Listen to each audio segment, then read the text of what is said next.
এবার চালের গুঁড়িটাকে মেখে নেব। দিয়ে দেবো লবণ,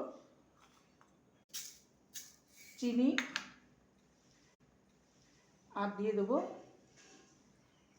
তালের পাতাকে মেখে নেব। ঢাকা দিয়ে দেবো। নারকেলের পুরটা তৈরি করে নেব। দিয়ে দেবো নারকেল কোড়া। এবারে দিয়ে দেবো গুড়। তৈরি হয়ে গেছে। কতগুলো কাঁঠাল পাতা নিয়েছি। পিঠেটা দেব, তার জন্য উল্টো দিকে তেল চালের গুঁড়ি আর তালের যে মিশ্রণটা রেডি করে রেখেছিলাম দিয়ে দেবো। আরেকটা আমি রেডি করে নারকেলের পুরটা তৈরি করে রেখেছিলাম, সেখান থেকে অল্প মাঝখানটায় দিয়ে দেবো। এর উপরে আমি চাপা। রেডি হয়ে গেল।